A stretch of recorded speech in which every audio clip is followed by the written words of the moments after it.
LPG shortage ఎందుకు వచ్చింది?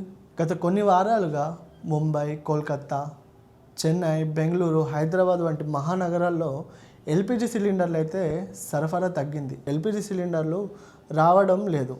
అసలు ఎల్పిజి షార్టేజ్ రావడానికి కారణం ఏంటి? అసలు బ్లాక్లో కొందామంటే అధికమైన రేట్లు. ఒక సిలిండర్కి దాదాపు 4,000 నుంచి 5,000 పలుకుతుంది. కట్టెల పొయ్యి మీద వండుకున్నామా అంటే అది అవ్వని పని. అసలు ఈ ఎల్పిజి షార్టేజ్ రావడానికి గల కారణాలు ఎన్నో మనం ఈ వీడియోలో తెలుసుకుందాం. యుఎస్, ఇరాన్, ఇజ్రాయెల్ వార్ కారణంగా ఈ ఎల్పిజి షార్టేజ్ అయితే మనకు క్లియర్గా వస్తుందని అర్థమవుతుంది. ఇండియాకి సంబంధించి దిగుమతుల్లో దాదాపు 60% బయట దేశాల నుంచి ఇండియా దిగుమతి చేస్తుంది. అంటే ఈ ఇంధనాలు కానీ, పెట్రోలియం కానీ, ఎల్పిజి సిలిండర్లకు సంబంధించిన గ్యాసులు కానీ ఇండియా అయితే వేరే దేశాల నుంచి కొనుగోలు చేస్తుంది. దుబాయ్, యుఏఈ, ఖత్తర్, కొన్ని సౌత్ అరబ్ దేశాల నుంచి అయితే ఇండియా వీటిని కొనుగోలు చేస్తుంది.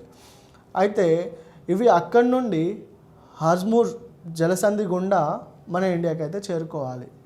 యుఎస్, ఇజ్రాయెల్ రెండు కలిసి ఇరాన్ పైన దాడి చేయడంతో ఏదైతే స్ట్రెయిట్ ఆఫ్ హార్ముజ్ ఉందో ఆ జలసంధిని ఇరాన్ అయితే బ్లాక్ చేసింది. గుర్తుపెట్టుకోండి, ప్రపంచంలోనే అతి ముఖ్యమైన షిప్పింగ్ రూట్లో ఇది ఒకటి. సో ఈ షిప్పింగ్ రూట్ నుంచే దాదాపు కొన్ని దేశాలకు సంబంధించిన ఆయిల్స్ కానీ, వనరులు కానీ వేరే దేశాలు సరఫరా చేస్తూ ఉంటాయి. సో యుఎస్, ఇజ్రాయెల్ రెండు కలిసి దాడి చేయడం, ఇరాన్ ఇక్కడ ఉన్న ఈ జలసంధిని బ్లాక్ చేయడం వల్ల ఇండియాకి సంబంధించిన 22 ట్యాంకర్లు అక్కడే నిలిచిపోయాయి. మిగతాయి చిన్న చిన్నవి అయితే కార్గోలో అయితే వచ్చేసాయి. సో ఇది ఈ విధంగా జరగడం వల్ల ఈ ఎల్పిజి షార్టేజ్ అయితే మనకు అర్థమవుతుంది. సో ఇండియా ఏ విధమైన ప్రాధాన్యత ఇచ్చిందంటే హౌస్ హోల్డ్కి, అంటే ఇంట్లో ఉన్న గ్యాస్కి అయితే ఇంపార్టెంట్ ఇచ్చింది. హోటల్లో, రెస్టారెంట్లో వంటలు ఆగిపోయినా పర్లేదు, కానీ ఇంట్లో కానీ, పిల్లలు చదివే పాఠశాలలో కానీ బయట ఎక్కడ ఆగకూడదని ఈ ఎగుమతులు కొనసాగించింది. సో ఈ విధంగా సరఫరా చేస్తుంది. 21 నుంచి 25 రోజుల్లో తర్వాతే బుకింగ్ చేసుకోవాలి. ప్యానిక్ బుకింగ్స్ అయితే అసలు చేసుకోకూడదని మన ఇండియా కొన్ని నోటీసులు అయితే పబ్లిక్కి ఇచ్చింది. సో ఈ విధంగా ఉంటే సెయింట్ హార్మోస్కి ట్రంప్ అయితే 48 గంటల్లో దాన్ని ఓపెన్ చేయాలి, ఓపెన్ చేయకపోతే యుద్ధానికి సిద్ధం అంటూ కొన్ని స్టేట్మెంట్స్ అయితే ట్రంప్ ఇచ్చారు.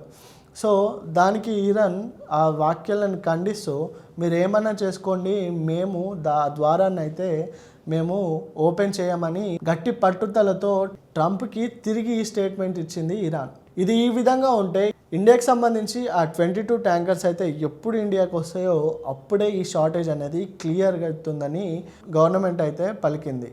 సో ఏదేమైనా చెప్పాలంటే ఇప్పుడు యుద్ధానికైతే సీజ్ ఫైర్ వేశారంటే కొన్ని రోజుల వరకు యుద్ధం అయితే ఆగినుంది. సో ఇండియా ఇరాన్కి కానీ, ఇజ్రాయెల్, యుఎస్కి కానీ కొన్ని మద్దతుగా కొన్ని విషయాల్లో నిలిచింది కాబట్టి ఇండియాకి సంబంధించిన ట్యాంకర్లను రిలీజ్ చేయడానికి ఇరాన్ అయితే సిద్ధమైంది. సో ఇంకో 10-15 రోజుల్లో ఈ షార్టేజ్ కూడా క్లియర్ అయిపోతుంది.